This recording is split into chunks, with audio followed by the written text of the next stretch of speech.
नमस्कार दोस्तों, मैं नीरज द्विवेदी आपका अपने YouTube channel study with Neeraj में हार्दिक स्वागत करता हूं।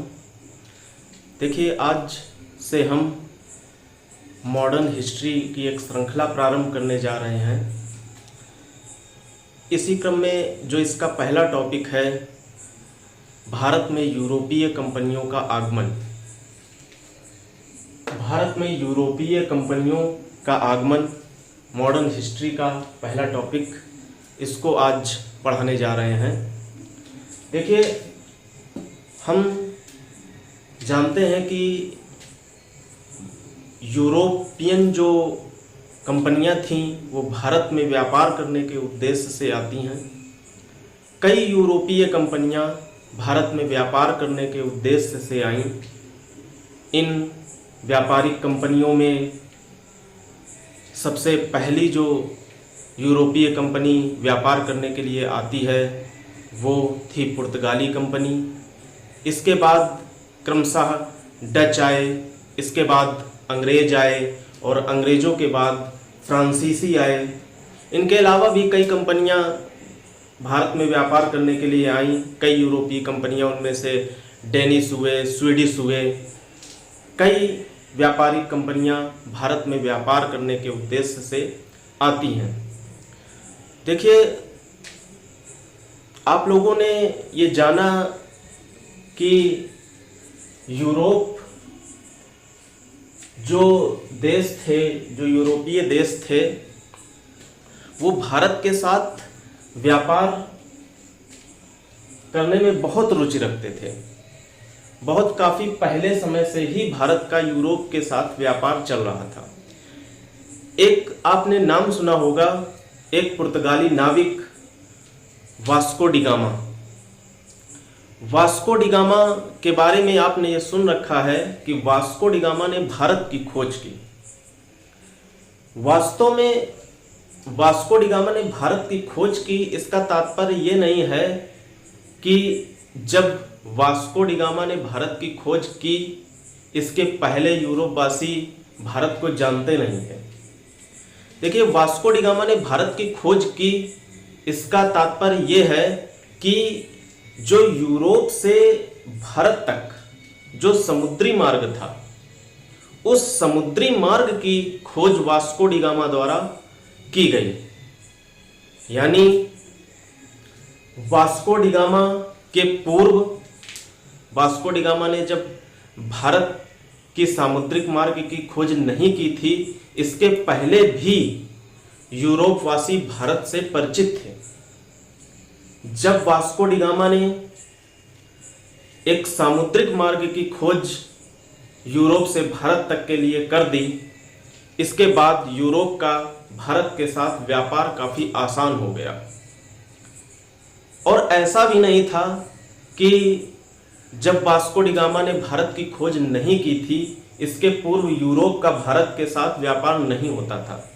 इसके पूर्व भी भारत का यूरोप के साथ व्यापार होता था।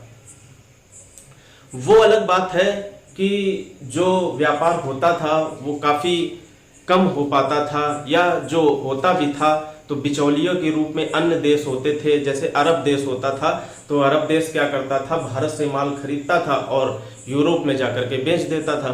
तो इससे सबसे ज़्यादा फायदा किसको होता था? फायदा होता था अरब वालों को। अरब वाले सस्ते दामों में भारत से चीज़ खरीद के लाए और महंगे दामों में यूरोप में बेच दिया। तो फायदा अरब वालों को होता था बिचौलिए के रूप में। और जो यूरोप वासी थे वो सीधे व्यापार भारत से नहीं कर पाते थे, या कर भी पाते थे तो बहुत कम कर पाते थे। तो इसी क्रम में देखिए, जब वास्को डी गामा ने भारत के लिए सामुद्रिक मार्ग की खोज नहीं की, इसके पूर्व यूरोप वासियों का भारत के साथ व्यापार कैसे होता था और यूरोपवासी भारत के साथ व्यापार क्यों करते थे, इस पर चर्चा करेंगे। देखिए, 3 बिंदुओं पर चर्चा करेंगे। सबसे पहला बिंदु है कि भारत के साथ यूरोपवासी व्यापार क्यों करते थे। दूसरी चीज जो यूरोपवासी थे वो भारत के साथ किस वस्तु का व्यापार करते थे? किस वस्तु का व्यापार। और तीसरी बात, कैसे व्यापार करते थे? इन तीन बिंदुओं पर चर्चा करेंगे। तो देखिए एक एक करके, यूरोपवासी भारत के साथ व्यापार क्यों करते थे? देखिए यूरोप में उस समय क्या सिचुएशन थी, बहुत अधिक यूरोप में सर्दी पड़ती है, वहाँ काफ़ी समय बर्फ जमी रहती है।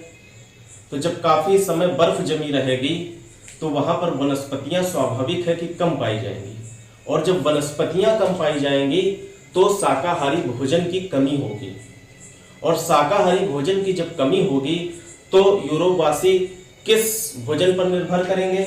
मांसाहारी भोजन पर निर्भर करेंगे।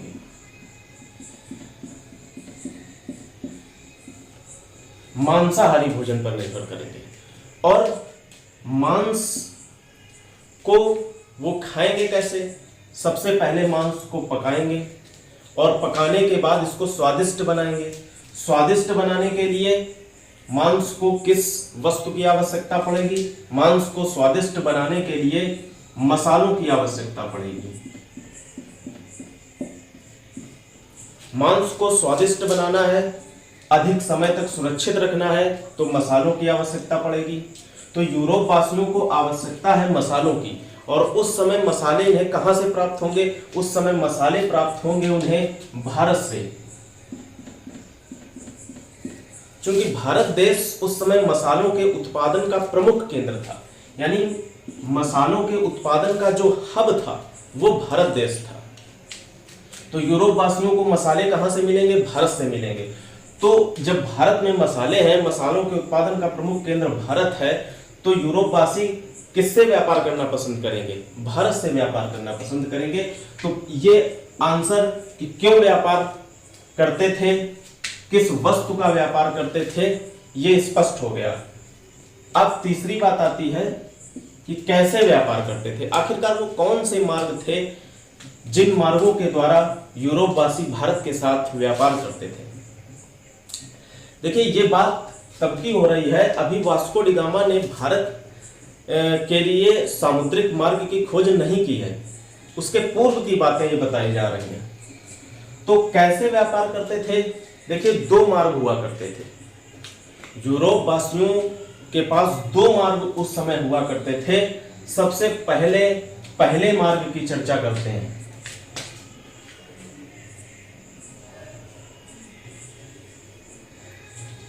देखिए सबसे पहले मार्ग की चर्चा करते हैं। पहला मार्ग कौन सा था? देखिए ये यूरोप है, मान लेते हैं कि ये यूरोपियन कंट्री है इस तरफ, और ये एक टर्की देश है। इस यूरोप और टर्की देश के उत्तर में एक सागर है, उसको काला सागर कहा जाता है। इस यूरोप और टर्की के दक्षिण में एक सागर है, इसको मरमरा सागर कहा जाता है। काला सागर उत्तर में और दक्षिण में मरमरा सागर। अब देखिए एक कॉन्सेप्ट समझने वाला है कि दो जब छोटे सागर होते हैं और उन दो छोटे सागरों को आपस में जो एक सकरा मार्ग मिलाता है उन दोनों समुद्रों को, तो उस मिलाने वाले मार्ग को कहा जाता है जल संधि। तो देखिए आप इधर एक ये काला सागर है और ये दक्षिण में मरमरा सागर है। इन दोनों सागरों को आपस में जो मार्ग मिला रहा है वो है जल संधि, और इस जल संधि को कहा जाता है बास्पोरस की जल संधि। यानी काला सागर और मरमरा सागर को आपस में मिलाने वाली जल संधि जो होती है वो होती है बास्पोरस की जल संधि। तो यूरोपवासी कैसे आएंगे? यूरोपवासी सबसे पहले बास्पोरस, ये सब समुद्र है, यूरोपवासी सबसे पहले बास्पोरस की जल संधि को पार करेंगे और टर्की देश पहुंचेंगे। इसके बाद टर्की देश से इराक आएंगे, इराक के बाद ईरान आएंगे, ईरान के बाद अफगानिस्तान, अफगानिस्तान के बाद पाकिस्तान और पाकिस्तान के बाद भारत देश पहुंचेंगे। एक ये मार्ग था। देखिए टर्की से इराक, ईरान, अफगानिस्तान इस तरीके से भी जाते थे, और टर्की से सीधे ईरान और अफगानिस्तान और पाकिस्तान होकर के भारत इस तरीके से भी यूरोपवासी प्रवेश कर सकते थे। लेकिन इस मार्ग में बहुत समस्या थी। अब भाई समस्या क्या थी इस मार्ग में? इस मार्ग में समस्या ये थी कि टर्की देश आ गए, टर्की के बाद फिर उनको स्थल मार्ग द्वारा इराक, ईरान, अफगानिस्तान और पाकिस्तान होकर के जाना है, तब भारत पहुंच पाएंगे। तो इस मार्ग में बहुत पहाड़ है, दुर्गम पहाड़ है, उनमें रास्ते है नहीं, और हैं भी एक दो रास्ते तो वो बहुत ही दुर्गम है। यानी उन रास्तों को पार करके भारत तक पहुंचना इतना आसान नहीं था, बहुत कठिन था। इसलिए ये मार्ग यूरोप वासियों के लिए था जरूर, लेकिन इस मार्ग से अधिक व्यापार नहीं हो पाता था, या होता भी था तो बिचौलिए के रूप में दूसरे देश हुआ करते थे, उन देशों के माध्यम से यूरोप वाले व्यापार किया करते थे। लेकिन खैर व्यापार हो रहा था, जो भी थोड़ा बहुत व्यापार हो रहा था इस पहले मार्ग के द्वारा व्यापार हो रहा था कुल मिलाकर के। तो ये तो पहला मार्ग था। अब चलिए दूसरे मार्ग की चर्चा करते हैं। देखिए इधर की तरफ ये दूसरा मार्ग है, दूसरे मार्ग की चर्चा करते हैं। तो दूसरा मार्ग क्या था? आप देखेंगे कि ये अरब देश है, ये अरब देश है। अरब देश के इधर की तरफ भूमध्य सागर है, इस अरब देश के नीचे लाल सागर और इधर ऊपर की तरफ फारस की खाड़ी है। तो यूरोपवासी कैसे आते थे? सबसे पहले भूमध्य सागर को पार करेंगे और भूमध्य सागर को पार करके अरब देश पहुंचेंगे। अरब देश के बाद वो लाल सागर आएंगे, लाल सागर के बाद वो अरब सागर, लाल सागर के बाद वो अरब सागर, और अरब सागर से भारत देश में प्रवेश करेंगे। या एक और तरीका अपना सकते थे, भूमध्य सागर से अरब देश आएंगे और अरब देश से फारस की खाड़ी आएंगे और फारस की खाड़ी से अरब सागर पहुंच जाएंगे और अरब सागर से भारत में प्रवेश करेंगे।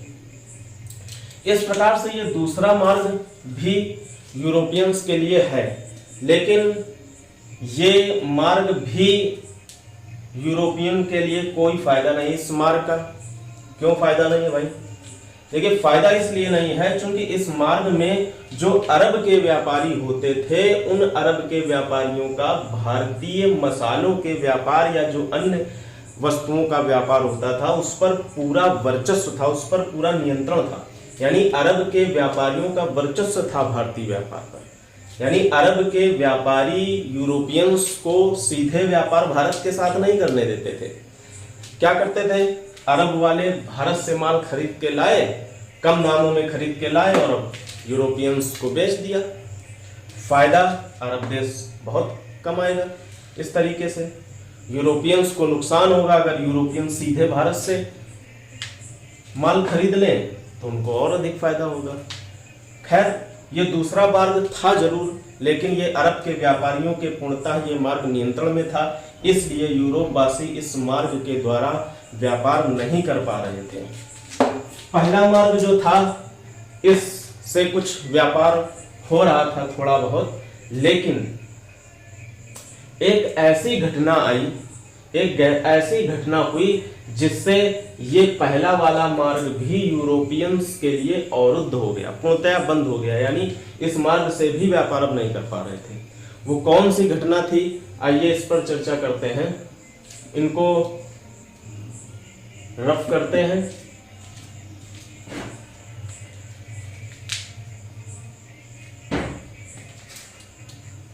देखिए एक बात बताना चाहूंगा कि ये जो मैप्स हमने ड्रा किए हुए हैं, ये मैप्स प्रतीक के रूप में समझाने के लिए हमने बता दिए हैं। इनको अगर आप पूरी तरीके से समझना चाहते हैं तो इन्हें आपको अपने एटलस में देखना पड़ेगा।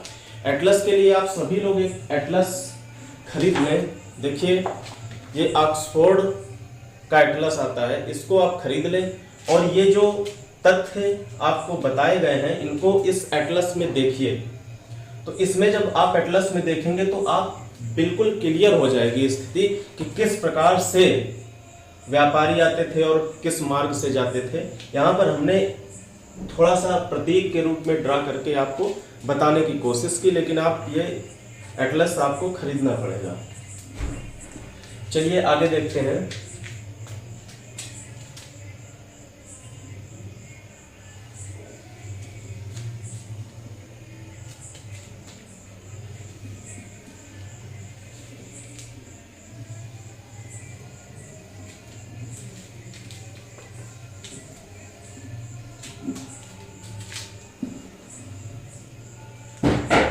तो देखिए एक ऐसी घटना घटित हुई कि जिससे जो पहला वाला मार्ग था वो भी यूरोपियंस के लिए अवरुद्ध हो गया। वो घटना कौन सी थी?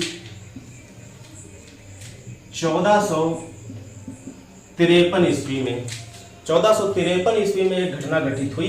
देखिए एक रोम देश है, आप जानते हैं रोम यूरोप में पड़ता है।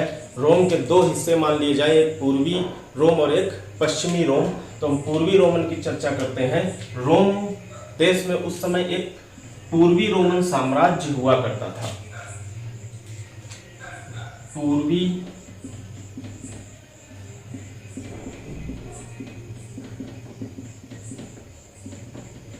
रोमन साम्राज्य हुआ करता था।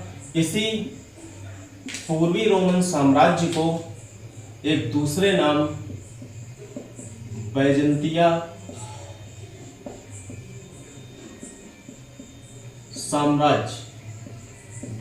साम्राज्य के नाम से जानते थे। यह उस समय का बहुत ही प्रभावशाली और बहुत बड़ा साम्राज्य हुआ करता था। विश्व इतिहास में इसकी बखूबी चर्चा की जाती है। इस बैजेंतिया साम्राज्य की एक घटना घटित हुई।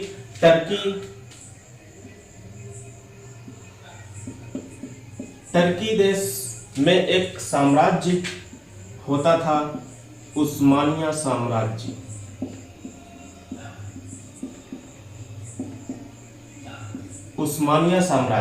इस उस्मानिया साम्राज्य ने क्या किया?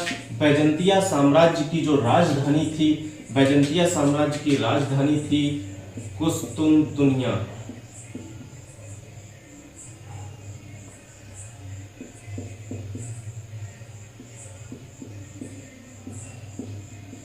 बैजेंतिया साम्राज्य की राजधानी कुस्तुनतुनिया। इस बैजेंतिया साम्राज्य की राजधानी कुस्तुनतुनिया पर उस्मानिया साम्राज्य ने अपना अधिकार कर लिया।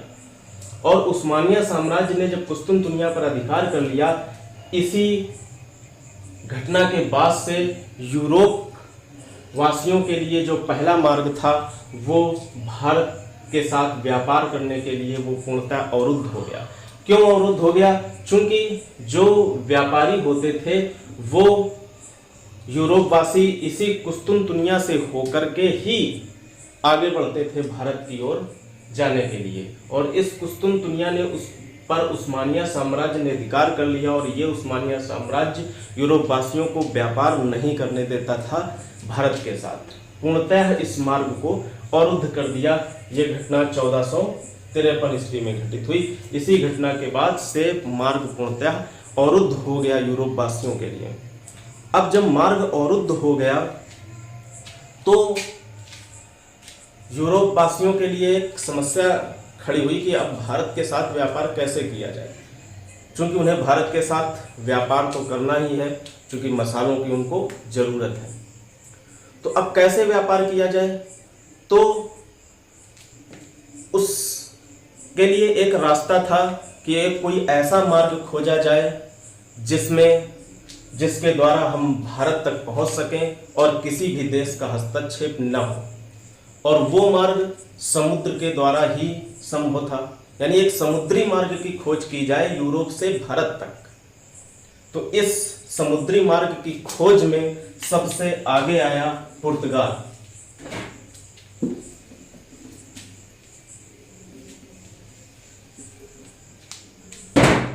इस समुद्री मार्ग की खोज में सबसे पहले आया आगे पुर्तगाल। देखिए ये पुर्तगाल है, ये यूरोपियंस कंट्री इधर की ओर है।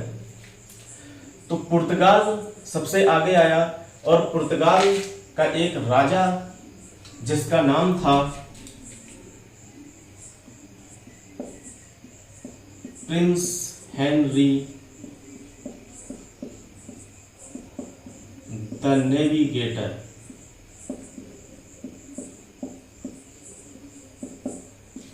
प्रिंस हेनरी द नेविगेटर, इसने सबसे पहले भौगोलिक खोजों के लिए एक व्यापक अभियान चलाया। सबसे पहले प्रिंस हेनरी ने भौगोलिक खोजों के लिए एक व्यापक अभियान चलाया। इस अभियान के तहत इसने क्या किया? सबसे पहला कार्य ये किया कि अफ्रीका महाद्वीप, ये अफ्रीका महाद्वीप है। अफ्रीका महाद्वीप को अगर ध्यान दें तो ये अफ्रीका महाद्वीप का पूर्वी तट है और ये अफ्रीका महाद्वीप का पश्चिमी तट है। ये पुर्तगाल देश है, ये यूरोपियंस कंट्री है इधर की ओर। तो सबसे पहला कार्य इसने किया कि अफ्रीका महाद्वीप का जो ये पश्चिमी तट है इसका नक्शा इसने तैयार किया। किसने? प्रिंस हेनरी द नेविगेटर ने सबसे पहले अफ्रीका महाद्वीप के पश्चिमी तट का नक्शा तैयार कराया। इस पश्चिमी तट का जब नक्शा तैयार कराया, इसके बाद क्या किया, एक नाविक जिसका नाम था बार्थोलोम्यू डियाज,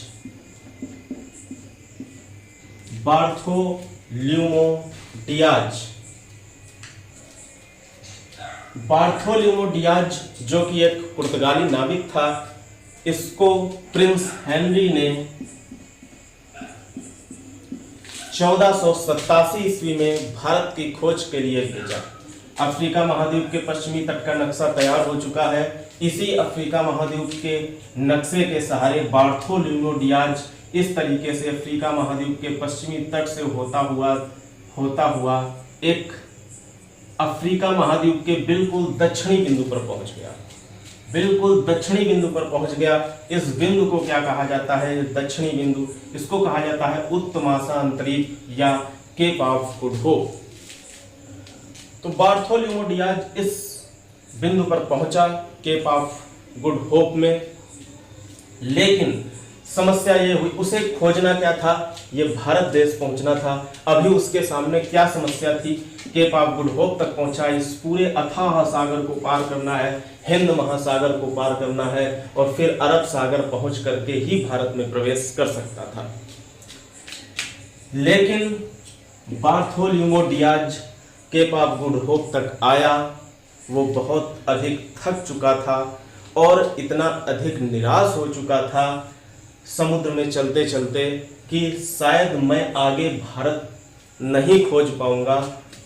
इसलिए इस निराशा ने बार्थोलोम्यू डियाज को आगे नहीं बढ़ने दिया। वो हिंद महासागर को आगे नहीं पार कर पाया और यहीं से वापस अपने देश पुर्तगाल लौट गया। भारत की खोज के लिए निकला था, लेकिन उसने एक खोज की उत्तमाशा अंतरिक्ष केप ऑफ गुड होप की। भारत की खोज नहीं कर पाया, लेकिन उत्तमाशा अंतरिक्ष की खोज कर ली। इसका तात्पर्य यह है कि उत्तमाशा अंतरिक्ष यानी केप ऑफ गुड होप की खोज का जो श्रेय है वो जाता है बार्थोलोम्यू डियाज को। अब देखिए आगे क्या हुआ, आगे कौन सी घटनाएं घटित हुई इन भारत की खोज से संबंधित। 1487 ईस्वी में बार्थोलोम्यू डियाज की घटना हो गई। अब आगे बढ़ते हैं।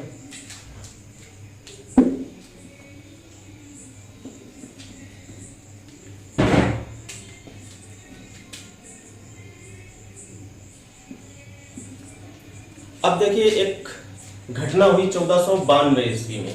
1492 ईस्वी में क्या हुआ, एक आपने नाविक का नाम सुना होगा, क्रिस्टोफर कोलंबस। क्रिस्टोफर कोलंबस का नाम सुना होगा। कोलंबस कहां का निवासी था? वो इटली का निवासी था। इटली का निवासी। इटली भी यूरोपियन कंट्री है। इटली का निवासी था और स्पेन ने भारत की खोज के लिए एक अभियान चलाया।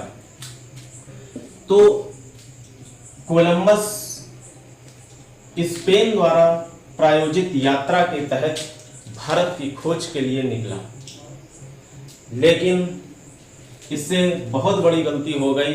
वो भारत की खोज के लिए निकला था, लेकिन बिल्कुल ही भारत के अपोजिट दिशा में भटक गया, मार्ग भटक गया और ऐसा भटका कि वो भारत के स्थान पर कहां पहुंच गया? अमेरिका पहुंच गया। भारत के स्थान पर अमेरिका पहुंच गया। इस प्रकार से अमेरिका की खोज का श्रेय कोलंबस को दिया जाता है। ठीक है, अब आगे बढ़ते हैं।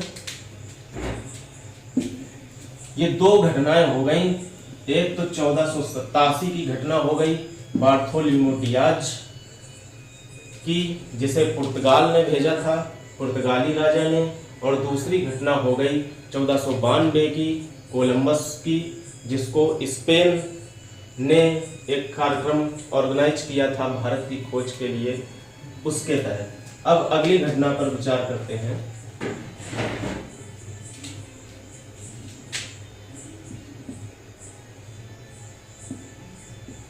अब देखिए, भारत में पुर्तगालियों का आगमन हो रहा है।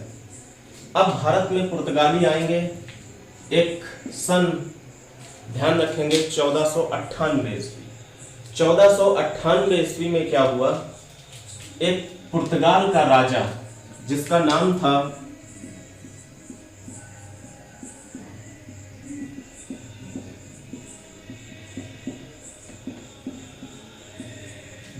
था एमेनुअल प्रथम, इसने एक नाविक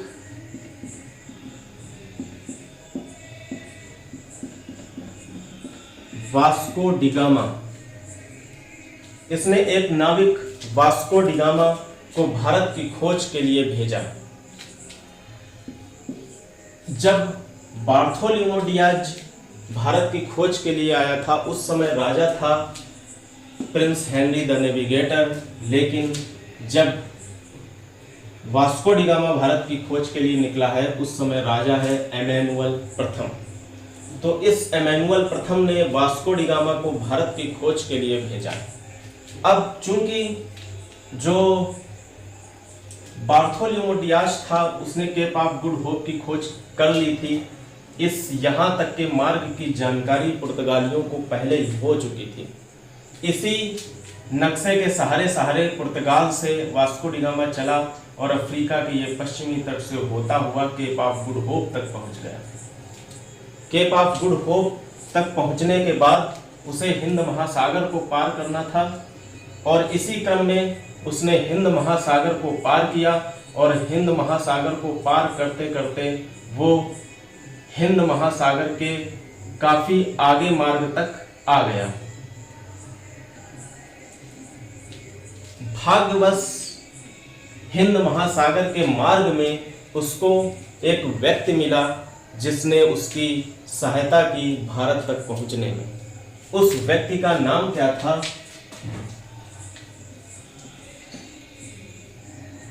उस व्यक्ति का देखिए नाम था, एक गुजराती व्यापारी था वो, उसका नाम था अब्दुल मलिक। अब्दुल मलिक ये एक गुजराती व्यापारी था।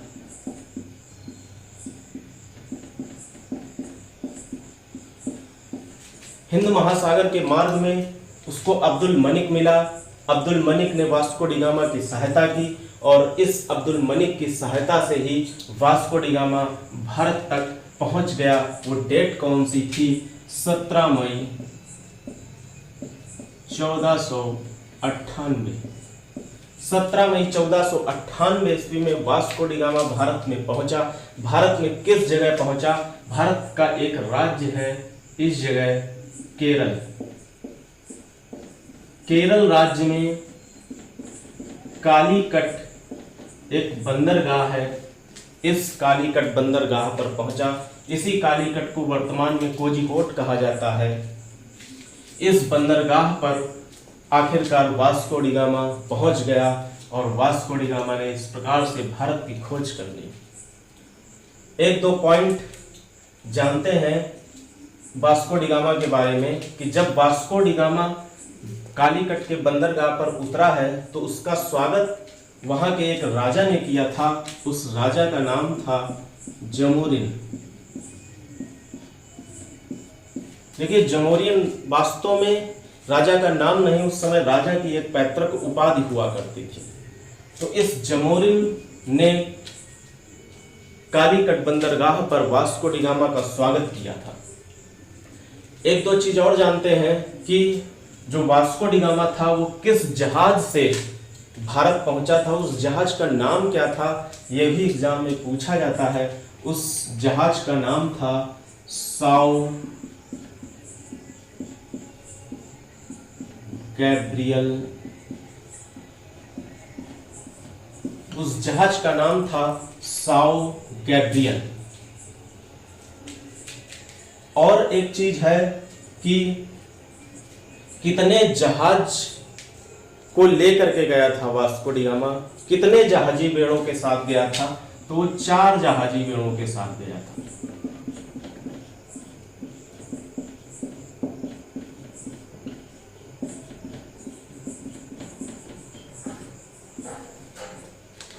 चार जहाजी बेड़ों के साथ वास्को डी गामा भारत पहुंचा था। साओ किस जहाज से गया था? साओ गैब्रियल जहाज से गया, 4 जहाजी बेड़ों के साथ गया, और जब कालीकट बंदरगाह पर उतरा तब उसका जमोरिन ने स्वागत किया था। हिंद महासागर के मार्ग में एक गुजराती व्यापारी अब्दुल मलिक ने उसकी सहायता की हुई थी, और 17 मई 1498 ईस्वी को वो भारत कालीकट बंदरगाह पर पहुंचा था।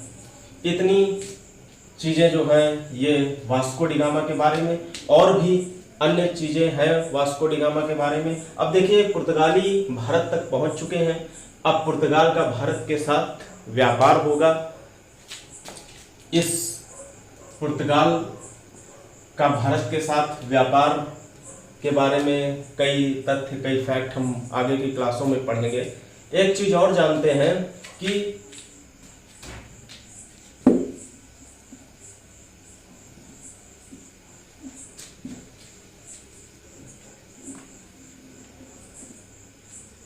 देखिए, पुर्तगाली भारत पहुंचे तो आखिरकार पुर्तगालियों के उद्देश्य क्या थे, भारत में क्या उद्देश्य लेकर के वो आए थे? तो मुख्य रूप से वो 2 उद्देश्य लेकर के आए थे। एक जो पहला उद्देश्य था पुर्तगालियों का, वो था ईसाई धर्म का प्रचार करना। ईसाई धर्म का प्रचार व प्रसार करना। दूसरा उनका उद्देश्य क्या था? दूसरा तो उद्देश्य था व्यापार करना, और मुख्य रूप से वो किसका व्यापार करते थे? काली मिर्च का। काली मिर्च व अन्य मसालों का व्यापार। काली मिर्च व अन्य मसालों का व्यापार। और इस व्यापार पर अभी नियंत्रण किसका है? अरब वालों का, क्योंकि अरब वाले तो भारत के साथ व्यापार कर ही रहे हैं पहले से ही। पुर्तगाली आ गए समुद्री मार्ग के द्वारा व्यापार करने, तो अब इन दोनों में क्या हो गई? इन दोनों में आपस में लड़ाइयां होंगी। तो जो पुर्तगालियों का उद्देश्य था वो ये था कि जो अरब वासियों का भारतीय व्यापार में वर्चस्व है, जो एकाधिकार है, उसको समाप्त करना।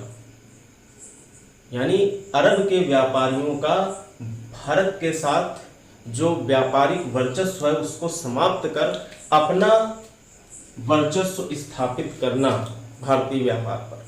पुर्तगालियों का सबसे पहला जो कार्य होगा वो ये होगा कि अरब वालों का वर्चस्व कम किया जाए, समाप्त किया जाए, तो फिर वो आसानी से भारत के साथ व्यापार करेंगे और बढ़िया मुनाफा कमाएंगे।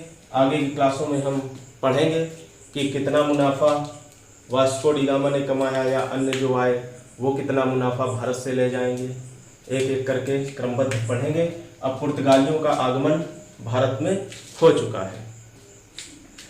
देखिए, एक बात बताना चाहूँगा कि जो भी हमने इस क्लास में पढ़ाया हुआ है, इसका आप अगर हूबहू नोट्स लेना चाहते हैं, यानी जो हम बोल रहे हैं बिल्कुल वही नोट्स और बिल्कुल सिंपल भाषा में, यानी उन नोट्सों में किताबी भाषा नहीं होगी, बिल्कुल सिंपल भाषा होगी, और जो हमने पढ़ाया है बिल्कुल वैसा ही नोट्स होगा।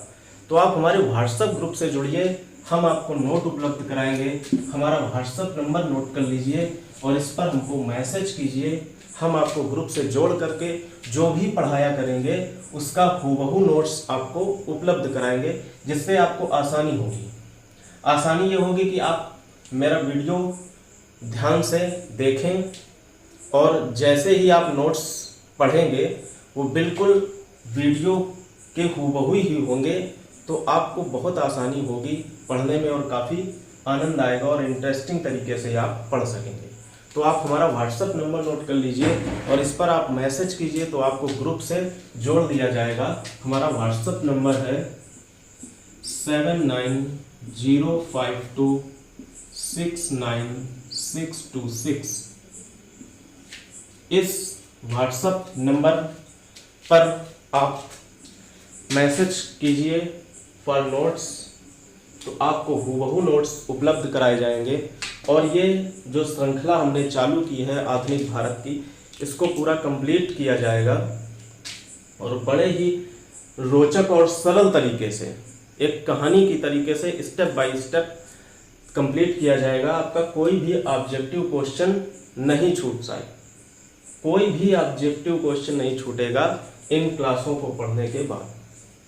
ठीक है, तो अगली क्लास में मिलते हैं, तब तक के लिए धन्यवाद।